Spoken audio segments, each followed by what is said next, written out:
To all students, part 2 earthworm के structure, reproduction और life cycle के बारे में देख रहे थे। बॉडी वॉल के बारे में देखेंगे। Body wall of earthworm comprises a thin cuticle and epidermis, well developed musculature and a coelomic epithelium और parietal peritoneum। बॉडी वॉल किसकी बनी होती है? एक थीन क्यूटिकल की बनी होती है। An epidermis, well developed musculature कैसी होती है? एक सुविकसित मसल्स होते हैं मस्कुलेचर की बनी, और एक सेलोमिक एपिथेलियम या उसे हम पैराइटल पेरिटोनियम कहते हैं, उसकी बनी होती है। तो केचुए की जी जो शरीर भित्ति है एक पतली क्यूटिकल, एपिडर्मिस, सुविकसित पेशीन्यास या मस्कुलेचर और एक सेलोमिक एपिथेलियम यानी प्रगुही उपकला जिसको हम भित्तीय पेरिटोनियम या पैराइटल पेरिटोनियम कहते हैं, उसकी बनी होती है। क्या? Body wall of earthworm. अब क्यूटिकल क्या है देखते हैं। Cuticle is an elastic non cellular and finally striated layer which is secreted by the epidermis. तो एपिडर्मिस से ही सिक्रेट होती है कौन? क्यूटिकल। एक इलास्टिक नॉन सेलुलर अकोशिकीय एक स्तर होता है या धारीदार या स्ट्रेटेड लेयर होती है जो कि एपिडर्मिस से ही सिक्रेट होती है, क्यूटिकल। फिर देखते हैं एपिडर्मिस। एपिडर्मिस क्या है? एक single layered and just beneath cuticle. तो ये हम क्यों पढ़ रहे हैं? क्योंकि इतनी डिटेल में भी क्वेश्चन आ चुका है फर्स्ट ग्रेड के अंदर। एपिडर्मिस में किसका डिपोजिशन रहता है, एपिडर्मिस की कितनी लेयर्स होती हैं, सब क्वेश्चन बन चुके हैं। तो epidermis performing different functions as supporting cells forming bulk of epidermis are of columnar type. तो जो एपिडर्मिस है ये क्यूटिकल के ठीक क्यूटिकल के नीचे केवल एक परत होती है एपिडर्मिस। ठीक, क्यूटिकल के नीचे केवल एक सिंगल लेयर की एपिडर्मिस होती है। इसकी जो सेल्स है वो बहुत विभिन्न प्रकार की होती हैं और डिफरेंट टास्क कंप्लीट करती हैं, जैसे कि सपोर्टिंग सेल्स है, आधार कोशिकाएं बनाती हैं। एपिडर्मिस का अधिकतर भाग यही बनाती हैं जो कि कॉलमनर सेल्स होती हैं। फिर ग्लैंड सेल्स होती हैं जो कि म्यूकस का सिक्रेशन करेंगे, म्यूकस सेल्स होती हैं। फिर एल्ब्यूमिन सेल्स होती हैं। इन सब में क्या होता है? सिक्रेटरी ग्रैन्यूल्स पाए जाते हैं। एल्ब्यूमिन सेल्स में सिक्रेटरी ग्रैन्यूल्स प्रेजेंट होते हैं। आधारी कोशिका या बेसल जो सेल्स होती हैं वो छोटी होती हैं, कोन शेप्ड होती हैं, और इनमें रिसेप्टर सेल्स भी पाई जाती हैं। इनके बाहरी सिरों से बहुत से महीन ऐसे फाइन प्रोजेक्शंस निकले रहते हैं, और एपिडर्मिस एक पतली बेसमेंट के ऊपर स्थित रहती है। यानी कि सबसे पहले क्यूटिकल, फिर आपकी रहेगी एपिडर्मिस और उसके नीचे रहेगी बेसमेंट मेम्ब्रेन। यहाँ पर आप देख सकते हैं ओपनिंग ऑफ मसल ग्लेन, यहाँ पर ये ओपनिंग है, सबसे बाहर म्यूकस ग्लेन, और ये बेसल सेल, बेसमेंट मेम्ब्रेन, ये सर्कुलर मसल्स प्रेजेंट है, लॉन्गिट्यूडिनल मसल प्रेजेंट है, सपोर्टिंग सेल्स हैं, ये सब है क्या?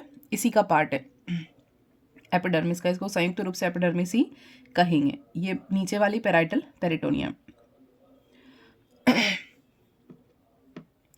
उसके बाद देखते हैं ग्लेन सेल्स, ये सब बता दिया है। म्यूकस सेल्स, एल्ब्यूमिन की सेल्स ये सिक्रेट करती हैं ग्रैन्यूल सिक्रेट से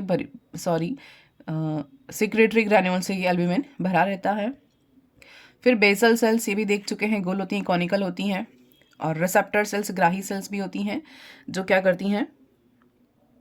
ग्रुप में पाई जाती हैं, और इनके सिरों से फाइन हेयर लाइक प्रोसेस निकले रहते हैं। फिर देखते हैं मसल या मस्क्यूलेचर, इसको हम मस्क्यूलेचर पेशिन्यास या मसल भी कहेंगे। बिलो एपिडर्मिस यानी एपिडर्मिस के नीचे क्या प्रेजेंट है? मस्कुलर लेयर प्रेजेंट होती है, consist of an outer thin circular muscle fibres running around the body. यानी एपिडर्मिस के ठीक नीचे ये पेशियां स्थित होती हैं, और सर्कुलर मसल्स का जो पतला स्तर होता है एपिडर्मिस के नीचे बॉडी के चारों ओर फिक्स होता है, कवर्ड रहता है। इनमें सर्कुलर पेशियों के नीचे लॉन्गिट्यूडिनल मसल्स प्रेजेंट होती हैं, बॉडी की पूरी लंबाई में फैली रहती हैं लॉन्गिट्यूडिनल मसल्स, और ये मसल्स हैं वो बंडल के फॉर्म में, फाइबर के फॉर्म में प्रेजेंट होते हैं, जो कि कनेक्टिव टिश्यू के थ्रू एक दूसरे से अलग रहते हैं, सेपरेट रहते हैं, और इनमें कोलेजन फाइबर द्वारा ये दृढ़ता से बंधे रहते हैं, दृढ़ रहते हैं फाइबर्स। और इसके अलावा इनमें सीटल सैक के आधार पर दो एक्स्ट्रा मसल्स भी पाई जाती हैं जिन्हें हम क्या कहते हैं, प्रोट्रैक्टर मसल्स कहते हैं, या आकुंचक या रिट्रैक्टर मसल्स भी कहते हैं, जो कि संकुचन का काम करती हैं, जिसके कारण इनका बॉडी कॉन्ट्रैक्ट होता है, फिर फैलता है। सॉरी। फिर देखते हैं सिलोमिक एपिथेलियम। सिलोमिक एपिथेलियम और parietal peritoneum consist of flat cells between the body wall, muscles and coelom. तो सिलोमिक एपिथेलियम क्या है, मस्कुलर के नीचे सिलोमिक एपिथेलियम या पैराइटल पेरिटोनियम का एक पतला लेयर होता है। इसकी सेल्स कैसी होती हैं, फ्लैट होती हैं, चपटी होती हैं, और इनको केवल केंद्रकों के द्वारा पहचाना जाता है। नेक्स्ट हम देखते हैं फंक्शन ऑफ बॉडी वॉल। तो बॉडी वॉल का फंक्शन क्या है, इलास्टिसिटी मेंटेन करता है, बॉडी की शेप को मेंटेन करता है, फिर प्रोटेक्शन करता है from injuries, secretes mucus, protects from bacteria, mucus secrete करता है जो कि बैक्टीरिया से इनको प्रोटेक्ट करता है। Sensory epidermal cells serve for reception of external stimuli, locomotion by setae, movement by muscles, gaseous exchange. Next functions हमने देख लिए थे, gaseous exchange by moist body, movement by muscles, secretion of albumin for nutrition of embryo inside the cocoon. तो ये सारे function हैं, क्योंकि ये सारे जो मॉडिफिकेशन हैं वो एपिडर्मिस के ही हैं। हमने देख लिया था कि एपिडर्मिस में बहुत सारे फॉर्म वेरी करता है वो अलग अलग फंक्शन कंप्लीट करने के लिए, जैसे सिक्रेटरी सेल्स पाई जाती हैं, म्यूकल सेल्स पाई जाती हैं, रिसेप्टर सेल्स पाई जाती हैं। उसके बाद है सिलोम। सिलोम या देह गुहा। अर्थवर्म की जो सिलोम है वो ट्रू सिलोमिक, पहली बार इंट्रोड्यूस हुआ है अपने पास क्या, ट्रू सिलोमिक बॉडी अर्थवर्म में। इसके पहले किसी फाइलम में हमने नहीं देखा। फिर coelom lies between body wall and alimentary canal, यानी किसके बीच में, बॉडी वॉल और एलिमेंट्री कैनाल के बीच में रहती है सिलोमिक सिलोम, और वास्तविक होती है, सत्य होती है। Lined by coelomic epithelium derived from mesoderm. तो ये एपिथेलियम को आस्तरित करती है और किससे व्युत्पन्न होती है, मेसोडर्म से व्युत्पन्न है, और इसी सिलोम को हम क्या कहते हैं, शाइजोसिलोम कहते हैं। तो अर्थवर्म की जो सिलोम होती है वो कौन से टाइप की होती है, वो शाइजोसिलोमेट सिलोम होती है। ये क्वेश्चन भी आता है। फिर सेप्टा। सेप्टा कैसे होते हैं, intersegmental septa present in coelomic chambers. अंतरापट्ट जो होते हैं वो पाए जाते हैं सिलोमिक चैम्बर्स में, सिलोमिक देह गुहा चैम्बर कक्ष में। सेप्टा के द्वारा ये देह गुहा कक्षों में बटी हुई होती है। Each septum consist of 3 layer of interlacing muscle fibre covered by coelomic epithelium. Her septum चारों ओर से इंटरलेसिंग मसल्स के थ्रू, फाइबर मसल्स के थ्रू कवर्ड होती है, और इसके कवर्ड बाय सिलोमिक एपिथेलियम, जो कि सिलोमिक एपिथेलियम द्वारा कवर्ड रहता है। Septa are absent in first 4 segment. प्रथम 4 खंड में, ये भी क्वेश्चन बन सकता है, प्रथम 4 खंडों में क्या नहीं होता, सेप्टा एब्सेंट होते हैं। और फर्स्ट सेप्टम कहाँ से शुरू होगा, lying between segment 4 and 5 is 3 and 5, यानी कि किसके, 4th और 5th सेगमेंट के बाद इसका, यानी कि 4th सेगमेंट के बाद 5th सेगमेंट से ये शुरू होता है। पहला सेप्टम इनके बीच में होता है, 4 और 5 के बीच में, 4th सेगमेंट और 5th सेगमेंट के बीच में पहला पट्ट पाया जाता है। 3 होगा और मेम्ब्रेनस होगा, ठीक है। फिर नेक्स्ट 5 कैसे होते हैं, ये तो एक हो गया। फिर next 5 septa are thick and muscular. अगले 5 सेप्टा कैसे होते हैं, मोटे होंगे और मस्कुलर होंगे। और ऑल 6 सेप्टा, यानी कि जितने पहला 1 और बाद वाले 5, तीनों मिलके 6 हो गए। All 6 septa are cone like and run oblique backwards. Oblique backwards यानी कि ये सेप्टा कैसे बनाते हैं, ओब्लिक सेप्टा कहे जाते हैं। ये डायग्राम में देख सकते हैं, डायग्राम में बना रखे हैं ऑब्लिक सेप्टा, डाइजेशन के साथ डायग्राम बनाया है, उसमें सेप्टा भी आपको दिख जाएंगे। सेप्टा की शुरुआत कहाँ से हो रही है, 4th सेगमेंट के बाद, यानी 4th और 5th सेगमेंट के बीच में पहला सेप्टा पाया जाता है। ये आप देख सकते हैं, ये वाला जो है ना ऑब्लिक, ये तिरछा, ये वाला, सॉरी ये बट ये ऑब्लिक सेप्टा यहाँ पर, सॉरी यहाँ पर शुरू हो रहा है, ये तिरछा सेप्टा, 4 और 5 के बीच में पहला सेप्टा बनेगा, फिर उसके बाद 1 2 3 4 बाद के 5 सेप्टा, ये एक और बीच में रह गया, ये 1 2 3 4, ये 5, ये बाद के 5 सेप्टा जो है वो एक और बना लेते हैं सेगमेंट, ये सेप्टा ऑब्लिक सेप्टा बनाते हैं। फिर there is a single septum between 8 and 9, 8वें और 9वें खंड के बीच में एक एकल सेप्टा होता है। पहले 9 सेप्टा कहाँ तक होते हैं? 13वें से 14वें खंड तक होते हैं, आर विदाउट परफोरेशन, यानी कि कोई परफोरेशन, कोई छिद्र नहीं होता पहले के 9 सेप्टा। और कहाँ तक होते हैं? 14th सेगमेंट तक होते हैं, 13 से 14वां खंड तक होते हैं प्रथम सेप्टा, और इसमें कोई परफोरेशन नहीं होता, छिद्र नहीं होते हैं। फिर first septum lying between 4th and 5th and 3, ये हो गया था।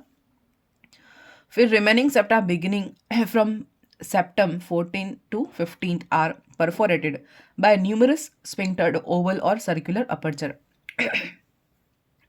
तो जो बचे हुए बाद के सेप्टा हैं, यानी 14वें खंड के बाद वाले, वहाँ पर बहुत सारे स्फिंक्टर वाले, यानी कि जहाँ ओपनिंग होती है छिद्र वाले, परफोरेटेड छिद्र प्रेजेंट होते हैं उस सेप्टा के अंदर।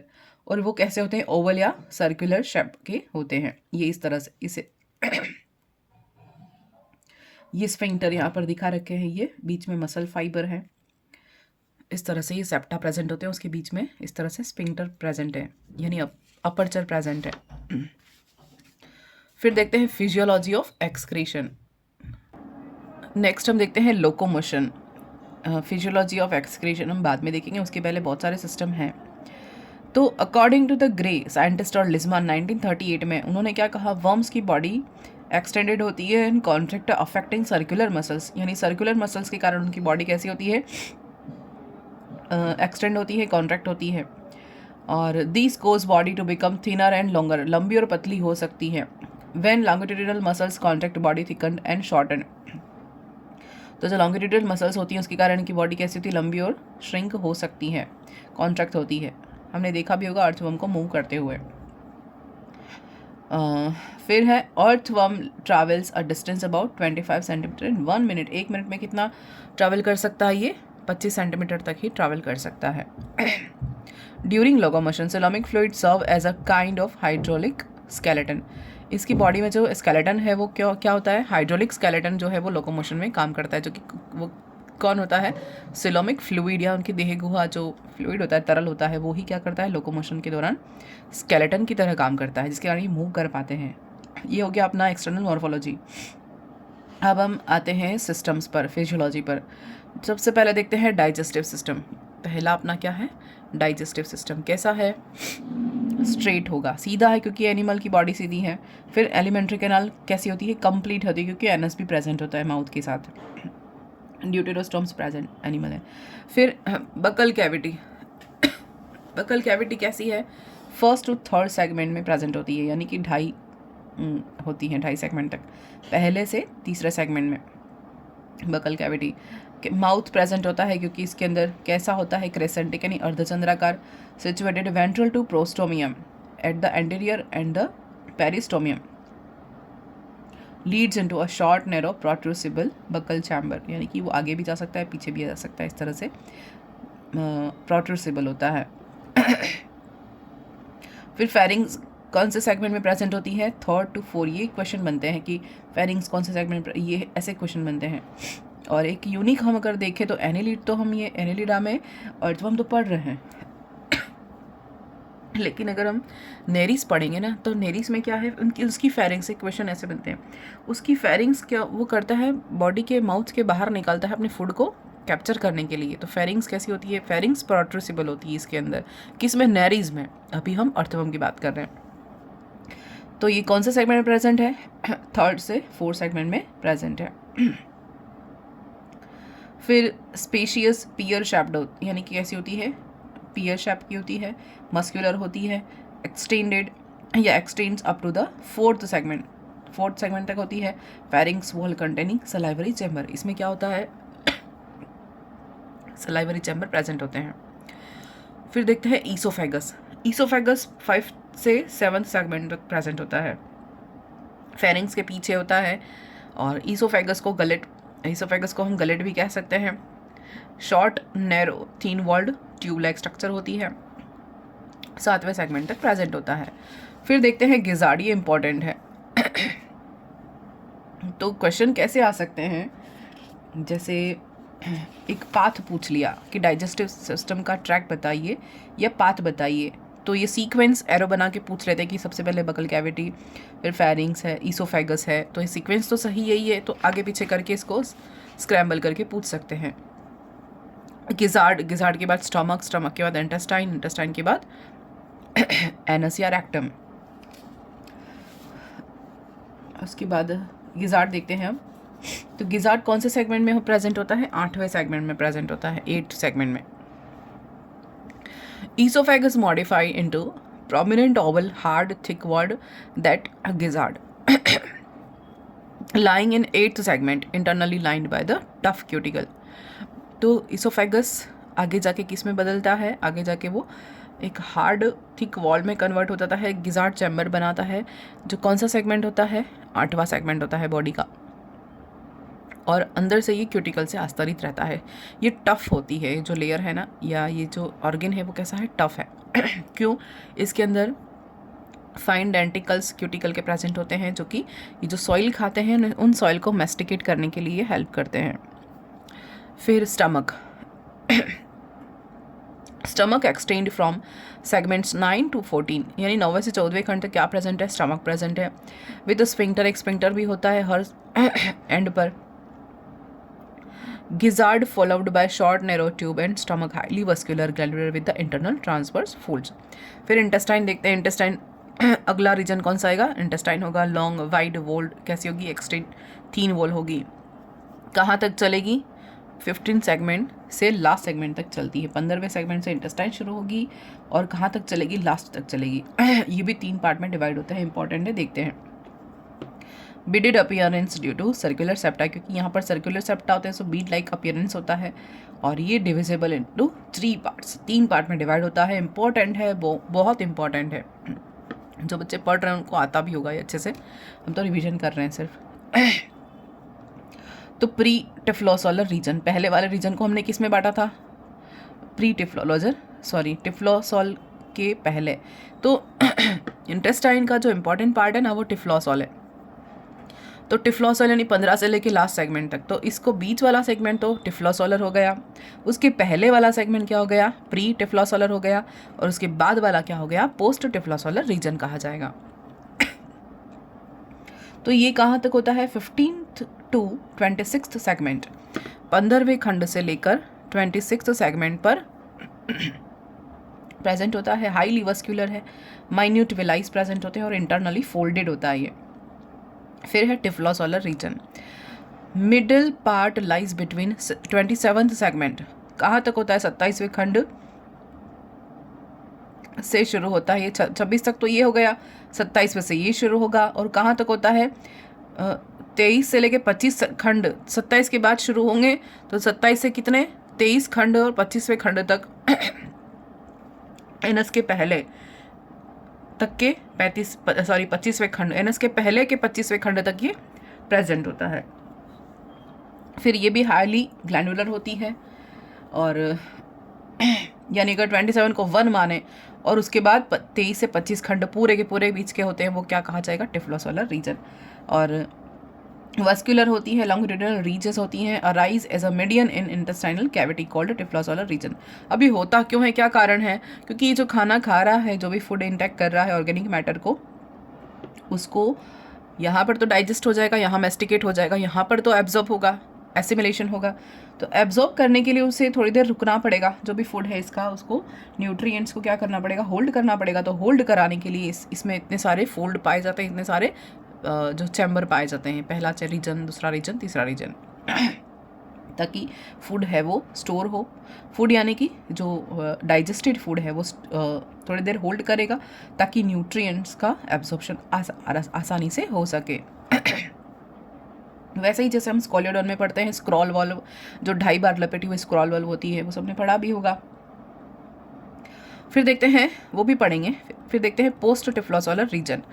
पोस्ट टिफ्लोसोलर रीजन जो है last part known as also rectum. Last part को क्या कहेंगे? रेक्टम कहेंगे। जो post typhlosolar region last part known as rectum, जो कि 23वें सेगमेंट से लास्ट वाले मतलब एनस के पहले के जो 23 से 25 सेगमेंट होते हैं वो कौन सा होता है? पोस्ट टिफ्लोसोलर रीजन होता है। और ये एनस में ओपनिंग होती है इसकी। ये हो गया अपने पास डाइजेस्टिव सिस्टम। अब यहाँ देखते हैं गट वॉल की लेयर। जो गट वॉल होती है इसमें कितनी लेयर प्रेजेंट होती है वो देखते हैं। 4 लेयर होती हैं। सबसे पहले है पेरिटोनियम, दूसरी है मसल, तीसरी है एंड्रिक एपिथेलियम और फोर्थ है क्यूटिकल। तो पेरिटोनियम होती है आउटर मोस्ट होती है और इसमें क्या होता है? क्लोरिगोगन सेल्स होते हैं। अब ये क्लोरिगोगन सेल्स क्या होते हैं? ये एक लीवर की तरह फंक्शन करते हैं, मतलब नाइट्रोजनस वेस्ट को ये बाहर निकालते हैं। कौन? येलो कलर के सेल्स होते हैं क्लोरिगोगन। ये भी क्वेश्चन आता है, इम्पॉर्टेंट है। जो बच्चे तैयारी कर रहे हैं उन्हें बहुत अच्छे से आता होगा, पढ़ रखा होगा। फिर मसल फाइबर फेरिंग्स में होते हैं, इसोफेगस में होते हैं। फिर enteric epithelium consist of single row of columnar cells. उसके बाद cuticle present in buccal cavity, gizzard में प्रेजेंट होती है, पढ़ लिया अपन ने। अब पढ़ते हैं फिजियोलॉजी ऑफ डाइजेशन। तो no digestion in buccal cavity, यानी बकल कैविटी में कोई डाइजेशन नहीं होता। फेरिंग्स सलाइवरी एक्शंस, यानी फेरिंग्स में सलाइवा प्रेजेंट होता है तो वो सलाइवरी एक्शंस कंप्लीट करता है। उसके बाद गिजार्ड एक्टिंग एज, गिजार्ड में क्या होता है? ग्राइंडिंग मशीन की तरह एक्ट करता है, यानी गिजार्ड मेस्टिकेट करने का काम करता है, ग्राइंडिंग जैसा काम करता है, एक मशीन मिक्सर की तरह काम करता है, सारी मिट्टी को खाने को जो भी है वो पीस देता है। In stomach a chalky secretion of calcareous या calciferous gland located in stomach wall. Stomach की वॉल में क्या स्थित होता है? कैल्सीफेरस ग्लैंड्स प्रेजेंट होती हैं जो कि एक चौकी सिक्रेशन करती हैं, जो क्या काम करता है?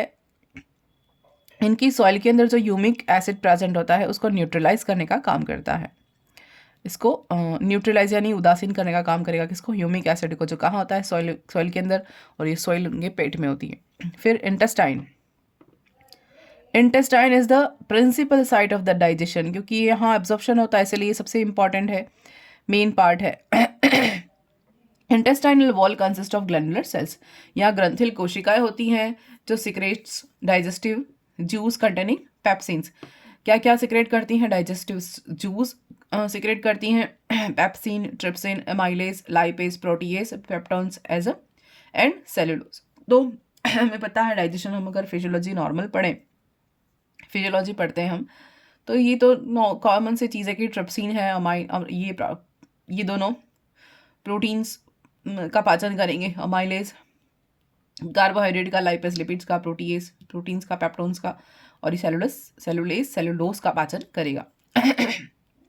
क्योंकि ये सेलुलोज भी खा रहे हैं, मिट्टी के साथ पत्तियां हैं, लीव्स, छोटी छोटी पत्तियों के टुकड़े वगैरह सब कुछ खा लेते हैं। तो डाइजेशन कैसा होता है? एक्स्ट्रा सेलुलर होता है, इंपॉर्टेंट है।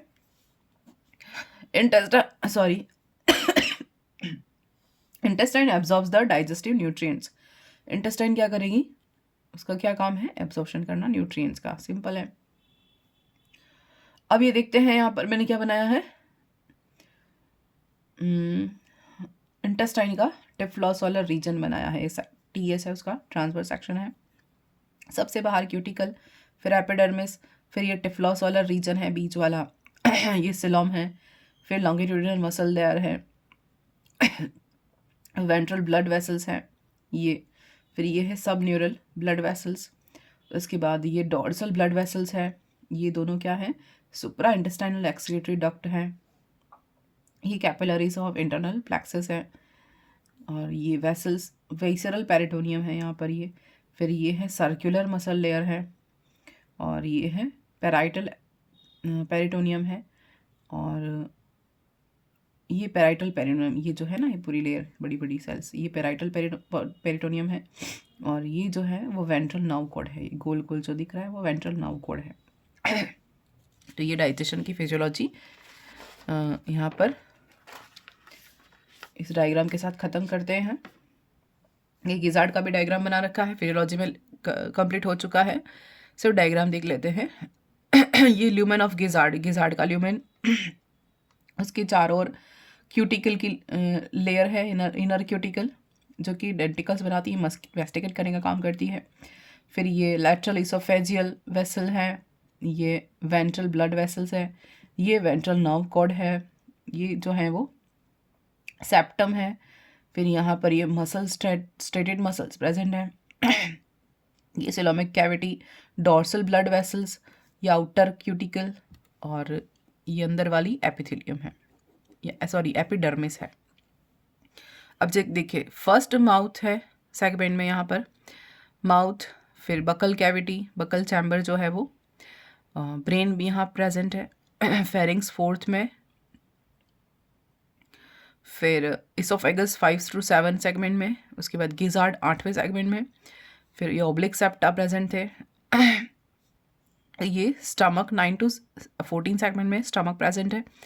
फिर ये टिफ्लोसोलर रीजन है 15 से लेकर 26वें खंड तक, प्री टिफ्लोसोलर है।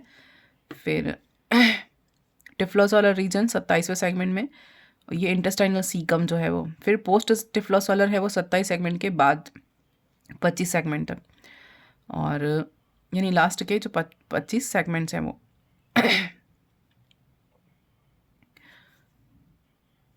यहाँ पर पोस्ट टिफ्लोसोलर रीजन जो है टिफ्लोसोल के बाद आएगा। टिफ्लोसोलर रीजन इसको हमने काट करके दिखाया है, वलन या फोल्ड्स बहुत ज़्यादा पाए जाते हैं, और जो पोस्ट वाला पार्ट है वो पोस्ट में ही पाया जाएगा बाद में। ये लिम्फ नोड्स या लिम्फ ग्लैंड्स पाई जाती हैं, डोर्सल ब्लड या डोर्सल ब्लड वेसल पाई जाती है। ये अपने देख लिया, ये भी हमने देख लिया। तो यहाँ पर अपना डाइजेस्टिव सिस्टम कंप्लीट हो रहा है, एलिमेंट्री कैनाल ऑफ अर्थवर्म। अब नेक्स्ट वीडियो में हम देखेंगे सर्कुलेटरी सिस्टम। Thank you.